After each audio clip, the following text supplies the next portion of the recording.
It's been a tough 5 years since the economy, collapsed. More jobs have gone part time with fewer or no benefits. Making it to the middle class is getting harder, and staying middle class is harder too. All kinds of industries are grappling with how to respond to these trends. From the Wealth and Poverty Desk, Marketplace's Noel King reports on the income gap and the auto industry. Let's say for a minute that we're not talking about cars. We're talking about the American dream. Because isn't that what car companies are trying to sell us?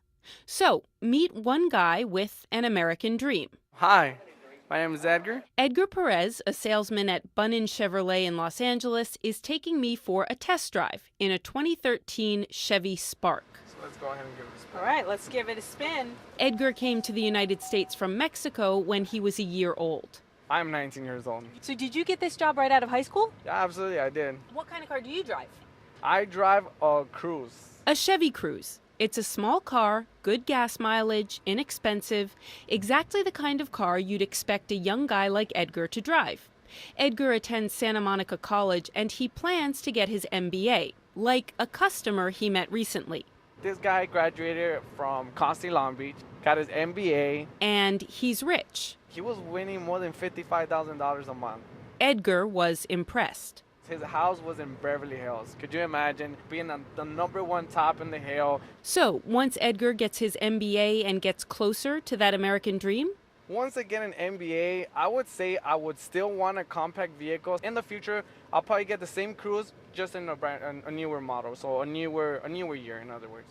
This is the kind of statement that sends the auto industry into a frenzy. A young man who expects to make good money saying he plans on sticking with a compact car.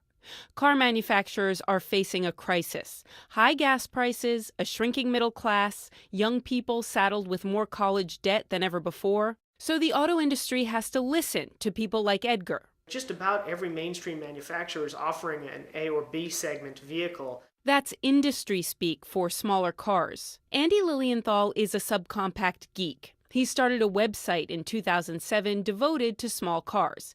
It was a hobby. When the recession hit, he noticed something. I kept thinking, oh my gosh, we're getting all these world-class small cars, which is pretty amazing considering back in the 90s, early 2000s, subcompact cars pretty much almost disappeared from the landscape. But there's a challenge. Cars are supposed to be aspirational, part of the American dream, remember?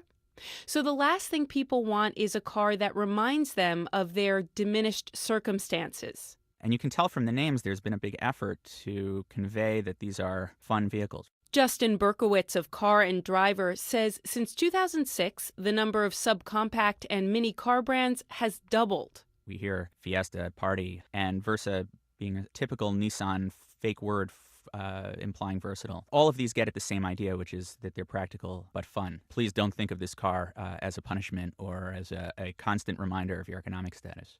Berkowitz says there's an upside. The growing influence of small cars means they're getting better features, infotainment systems, GPS, iPod interfaces. So at least if we're going towards a lowest common denominator, it will be a very good low common denominator. We will end up with safe, reasonable cars. You can call it a silver lining. We don't have reason to despair just yet. And as for the 1%, they're apparently jumping on the small car bandwagon. Berkowitz says luxury brands like BMW are, for the first time, offering smaller models for sale in the U.S. I'm Noel King for Marketplace.